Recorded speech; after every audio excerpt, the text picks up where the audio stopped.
So mga chong, tignan nyo to bukas meron tayong motor na ganito, tetestingin natin siya. And tignan nyo naman tong Yamaha XSR 155, napakaganda ng design. Look at it, tignan nyo yung upuan, tignan nyo yung kanyang tank and diamond style frame, no? Tapos it's 10 liter tank capacity, and transmission type is 6 speed. Yun nga lang, walang kickstart. This is just the electric start, and the bore is 58 and stroke is 58. Engine type is liquid cooled, 4 stroke single overhead cam, 4 valves, VVA. Yung liquid cooled, matic yan, maganda yan sa motor, liquid cooled, kasi palalamigin niya yung makina. Kasi kung ang makina hindi malamig sa haba ng biyahe, manlalata ito, manlalata. Kaya and of course alam naman natin na yung 4 stroke ay standard dyan. At yung 4 valves, no? 4 valves, no? Usually ang mga bikes ganitong maliliit usually is 2 valve. So pag ginagawang 4 valve is bumibilis kasi nga nakakahinga yung makina. Isipin nyo naman, 8,000 RPM, no? 8,000 rotations per minute or revolutions per minute. 8,000, imagine nyo. Pag hindi mo napalamig yung makina mo, sasabog yan. And of course, ang susunod sa single overhead cam is yung dual overhead cam na nilalagay na yon sa mga big bike, kasi nakabuka ka na yon. Maganda sa vibration reduction at saka mas nakakahinga. Ang power ng mga motor ay, ang keyword niyan is nakakahinga. Kailangan makahinga yung makina. Kasi sigurado yan, sasabog yan pag sa sobrang init niya, sobrang power. Dahil nga rin sa 8,000 RPM. And ang maganda rito sa Yamaha, exclusive sa kanila yung VVA, yung variable valve actuation. Naalala niyo yung nung panahon ng kare-karera, 'di ba? Pinapalitan yung cam, 'di ba? Nakarinig na ba kayo ng racing cam? Na pagkakakarera yung kotse o yung motor papalitan ng racing cam. Pero ito hindi na. Ang mangyayari dito, nag-actuate yung valve, nag-a-adjust siya sa loob ng makina. Parang may pin lang doon na i-engage, mag-a-adjust siya. Ngayon magkakaroon ka ng, ang epekto nun, magkakaroon ka ng magandang torque sa low at sa high, no? Hindi kagaya nung mga dati, papalitan ng racing cam, malakas yung low kasi yun ang hit, di ba? Ano ba, 100 meter hit lang o 1 kilometer hit, di ba? Yung karera 1 kilometer lang or 100 meter lang, 200 meter hit. So gusto nila mabilis yung una, kailangan mauna ka na kaagad on the get go, kailangan lumipad na yung motor, no? So ito VVA kasi pambiyahe nga. So meron kang magandang torque sa baba at saka sa taas. Ang brakes niya ay hydraulic disc brakes, no? Fuel capacity is 10 liters. Displacement 155, and the forks upside down, no? Upside down forks, pero ewan ko, kahit hindi upside down maganda yan. So ang front tires 110, ang rear is where's the rear? Tubeless, electric start, maximum horsepower is 14 kilowatts, 14 kilowatt, and at 10,000 RPM. Di ba kanina sinasabi sa inyo yung 8,000, this one is 10,000, and sa torque naman is 14.7 Newton meters, 8,500 RPM, no? So yan, headlights, taillights are all LED, no? So pagka kayo ay tumangkilik ng Yamaha, sigurado makukuha nyo yung VVA kasi hindi yan available sa ibang motor, VVA. And sa design wala akong reklamo, maganda siya. And of course yung alloy rims niya is parang yun sa Rouser, no? Sa NS 200 NS. Oh, yun nga lang, ito ang ano niyan. Ito ang medyo downside sa akin diyan. Look, tataas ko ah. Charan! So, SRP is 175. Yan. Compare natin sa ano medyo hindi naman siguro magandang ikumpara ano ba sa NS, no? Sa NS 200. It's already 200. Rouser Kawasaki NS 200. It's already 200 pero ang presyo niya is 130. 130k. Samantalang ito ay 175. Okay. Hindi lang ito kasi si Daddy Legend ay may usapan kami bukas na may kukunin kaming Triumph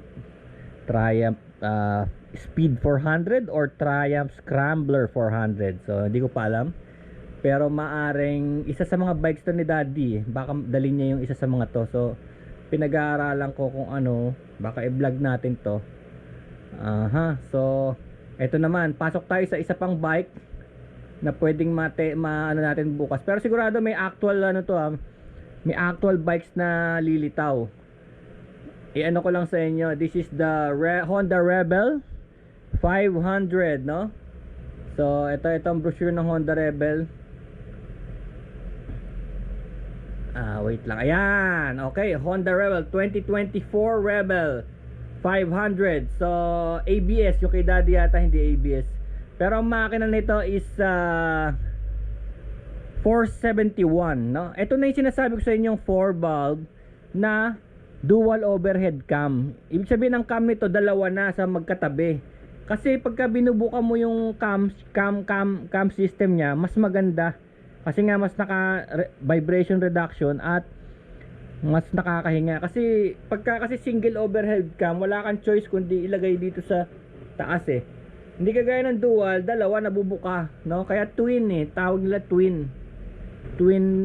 Tapos ano to, dual piston and 4 valves each, no? So dual piston 4 valve, 471. No, sa forma niya, nakikita ko sa forma niya maganda. Ito ang lowest sa lahat, pinakamababa. Sayad na sayad sa lupa yung paa mo kahit na 411 ka lang. So pang Asian talaga. Yung mga gulong, nagtataka lang ako dito bakit ang disc niya sa harap isa lang 471 na siya, no? Tapos yung dito naman daw sa likod parang pambisikleta. Pero of course alam naman natin na 75% ng braking power nasa harap, 25 sa likod. Okay siya, peanut style, 'di ba? Headlights niya is parang LED 4, no? Tapos 2024 nagbago na yung tail light. Dati kasi parang pang Honda Cab square. So marami nagrereklamo doon, parang masyado raw luma. Pero of course itong tubing niya, and dito lang ako nagulat bakit parang fire extinguisher itong kanyang exhaust, no? Parang hindi pinag-isipan. Sa dami-dami ba naman ng design ng mga na-invento na exhaust system, napunta kayo sa parang fire extinguisher, no? So yan lang. Tapos ang sinasabi ng iba is parang ginaya daw ito sa Harley Davidson Sportster, no? Ang Sportster niya. Yun. So overall maganda siya. Nagugustuhan ko siya. Nga lang dahil lang dito sa mga pero na-upgrade naman yan natatanggal nga ito natatanggal nga yung tapalodo na yan Tignan natin So yan, sinabi niya blackout style daw, black engine, low seat height, no? May sleeper assist. So hindi ito yung sleeper ng Yamaha Ito yung assist ng parang hinabaan nila Ginagawa yan sa mga shop hinahabaan yung sa clutch, hinahabaan yung yung nut and bolt doon sa may nakadikit mismo sa makina, dinadagdagan ng 1 inch. Yun na yung pinaka-assist niya. So nangyayari daw clutch effort is about nababawasan ng 30%. Ayan ito na sinasabi, twin cylinder engine, Rebel 500, lot of RPM and torque. Ang kulay naman niya is meron siyang matte metallic green, pearl black, no? May ABS version. So yan, nakakasabay ko yan sa kalye, pero actually hindi ko pa siya nahawakan, no? Ayan, engine type is 471. liquid cooled parallel twin. FI, ito yung valve tray niya is dual overhead cam, 4 valve per cylinder, 6 speed. Ang kanyang spracketing system is 1540. Yan, 1540. Ayan, all disc 130 and 150. Front tires 130, 150 sa likod. And 3 gallons fuel capacity and 400 pounds, which is around 191 kilo, mga ganon. So that's the Rebel for you. And another one is the PCX, Honda PCX. Ayan na. Ito, kaya kita nyo, wala na tayong pinag-uusapang ano rito. 2 valve, panay ano siya, Honda Smart Technology, liquid cooled, ABS, Smart Key, USB charger, HSTC Honda torque control, 45 km per liter, no? So kita nyo, pag tinignan nyo yung specs nya, 4 stroke 4 valve single overhead cam, dahil nga hindi naman siya big bike, 160 lang siya, pero 4 stroke 4 valve. Look at this, 4 valve, displacement is 157, bore and stroke is 6055, mataas na yan, no? Pero tingnan yung power, 8500. Ito yung torque nya, 6500, just enough for 160. Starting system is electric. Oil is 0.9, fuel system FI, fuel consumption 45, and transmission type is CVT. Okay, disc brake sa harap, disc brake sa likod, 110 sa harap and 130 sa likod, tubeless. Wheels are cast wheels, curb weight is 131. Magaan ng konti, no? Tapos ground clearance 134, fuel tank is 8 liters. Ang pinagmamalaki pa nito yung kanya daw box malaki. Ayan, no? Pag tinignan mo yung kanyang digital meter and yung box niya, malaki ang box nito eh. And of course yun ang problema. Ayan o, bigger U-box capacity. Kaya lang ang pangit dito is yung maganda rin pala yung yung tail light. Ito mga colors natin: red, black, pearl white, asteroid black, pearl white, fadeless. Ano yun? Bakit dalawa? Meron na rito, meron pa rito. CBS variant. Ito yung ABS, CBS, ABS, CBS. Okay, pro Honda. So yan ang ating. Ito may hazard na pala siya, oh. Hazard. Ayun na naman yung muffler na naman na parang fire extinguisher. Bakit? Okay, bigger U-box. Ganda yung mukha. Maganda rin yung alloy cast wheels, pero of course it's a scooter. Ayan siya. It's a scooter, man.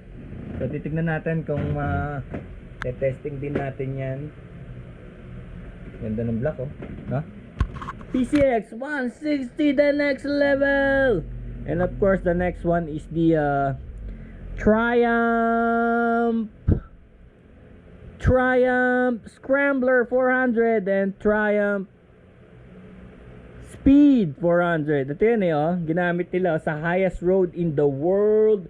Triumph Speed 400 versus Scrambler 400. So yan, papasok natin yan sa ating vlog this week. Okay, let's go, let's do it.